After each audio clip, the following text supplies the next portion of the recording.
preschool. You may have some fond childhood memories of it. I don't. This last summer, I worked in preschool. 8 hours of sweat, tears, and other bodily fluids every single day.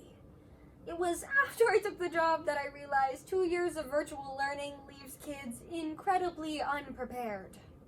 They couldn't even tie their shoes. And they were Velcro. Even so, preschool wasn't all bad. In fact, I met a kid I will never forget. Brayden. He had some challenging behaviors. Every time I turned my back, he was knocking over block towers like a 6-year-old Godzilla. But how could I blame him? The classroom was overstimulating for Brayden, so we tried to give him strategies to help. We had this green stuffed dinosaur in the back of the room, and when all hell broke loose, I would put it in his hands to help him calm down. Though he wasn't proficient in the science of preschool, Brayden had so much potential to grow. Unfortunately, our education system isn't geared towards growth. Former Minnesota Senator Al Franken brought up this issue during Secretary of Education Betsy DeVos's confirmation hearing. On the Senate floor, he asked for DeVos's opinion on the relative advantage of assessments and using them to measure proficiency or growth. DeVos answered growth, but our school system would unequivocally answer proficiency. Whatever progress Brayden made would be overlooked if he wasn't meeting the standards. We need an education system that values growth over proficiency. So today, we will first dig up the problems with proficiency, then plant ourselves into the implications, before finally watching kids like Brayden flourish by emphasizing student growth.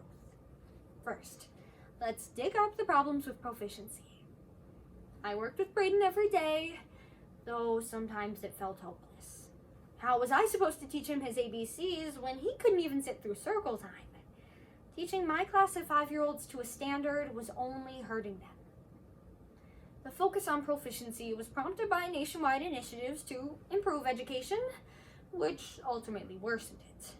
This was shown in the flawed implementation of the No Child Left Behind Act of 2002. The main goal was to close the student achievement gap. However, it directed schools' attention to proficiency and fostered academic competition. Circle time was no longer about social and emotional development. It was about reinforcing the school's definition of success. In a 2015 report by National Education Association writer John Rosales, he explains that the No Child Left Behind Act contributed to school closures because it required schools to be ranked by test scores. Schools who didn't score high enough on tests were shut down, and the community around them deteriorated. The national director of the Journey for Justice Alliance, G2 Brown, says when they close down schools, they are closing down hospitals, grocery stores, and police stations. When we use proficiency to evaluate schools, we disregard the community built around them.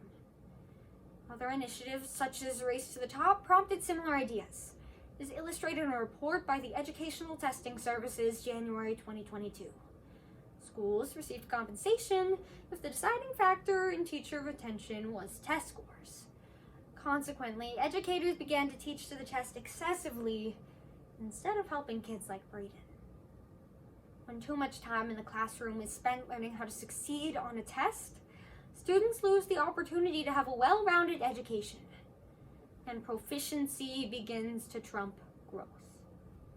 Next, let's plant ourselves into the implications. Brayden tried his best, but at the end of the day, he was in an environment pitted against him. Both Brayden and our schools were struggling, and our solution was less support. Even Brayden's green dinosaur couldn't save him. He was set up to fail in the same way our education system was. Harvard professor Martin West and Director of Education Data at the Urban Institute, Matthew Chingos, outlined discrimination in test score-based school evaluation. They explained a correlation between a student's test scores and their socioeconomic status or race. This means that judging schools based off their average test scores will tend to penalize schools that serve large numbers of low-income or racial minority students. More often than not, Kids that are white or come from wealthy families have higher test scores because they possess the resources to succeed, whereas low-income or racial minority students are left without support. Time and time again, we see our education system only providing resources to the schools that are succeeding, ultimately discriminating against class and race. Aside from the focus on test scores, a school environment can shape how a person thinks for the rest of their life. I went to a gifted and talented elementary school. My school taught me that the most important virtue was success. At the ripe age of 5, I was ranked against my classmates and categorized by our math, reading, and writing skill level. Instead of discussing the latest episode of SpongeBob, lunch table conversations centered around seeing who scored highest on the math test. I have spent my whole life trying to prove that I deserve the title of gifted. I've never stopped competing to be in the elite, whether that's the top class at my elementary school or the most attractive resume. Healthy competition is one thing, but my unwavering ambition does not come without consequence. Constant academic anxiety can lead to a phenomenon you may have heard of on TikTok called gifted kid burnout. The David Institute explains gifted kid burnout as physical exhaustion, mental fatigue, and emotional detachment as a result of long-term stress. Commonality between burnout kids is the dependence of their self-esteem on their academic performance. We often see school as a shared suffering, but it is devastating to think that most people have felt what I feel all the time. We live in fear of failing. I'm sure every kid can relate to that voice in the back of your head constantly telling you that you are not good enough. All of this because our schools taught us to value our academic proficiency over our ability to learn and grow. Now that we understand proficiency's toll, let's discuss solutions. One day in the classroom, another kid was having a meltdown. Brayden ran over and handed him the little green dinosaur. Miraculously, a calm fell over the room. I felt great pride in seeing Brayden utilize the strategies I had given him. I helped plant the seed for Brayden's growth, and he flourished. It's time we did the same. First, let's plant the seed in our schools. In a 2019 study published by Springer Nature, Dr. David Yeager and his colleagues explained the effectiveness of the growth mindset in schools. According to the study, it changed how teenagers felt about themselves and their schoolwork, improved grades among lower achieving students, and increased enrollment in rigorous classes. The growth mindset can be used in our local schools to improve student experiences emotionally and academically. Now, there are tangible changes that can be made to our education system. But the solutions become far more complex when we address how school has taught us to view ourselves. In 2021, the Center for Communications said you can stop basing your self-esteem on your academic performance if you recognize your inherent worth as a human being. So, instead of focusing on the aspirations we cannot reach, let's acknowledge our importance with a simple acronym. Grow.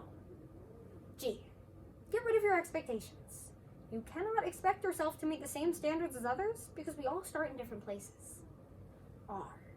Realize the value of improvement. You must shift your mindset from winning to improving. O. Outline your goals. Setting clear, achievable goals gives you a way to measure your progress without being overly ambitious. And finally, W. Watch yourself succeed. After you get rid of your expectations, realize the value of improvement, and outline your goals, you can measure your progress by your own standards. Today, we dug up the problems with proficiency, then we planted ourselves into the implications before we finally watched ourselves flourish. The value of proficiency over growth is still a problem in our education system, but it does not have to limit our ability to improve. I always thought I was just watching Brayden grow, but it turns out I was growing right alongside him. So next time your self-worth is in the dirt, think of Brayden. and know that you are more than the standards that others set for you. And you too can grow.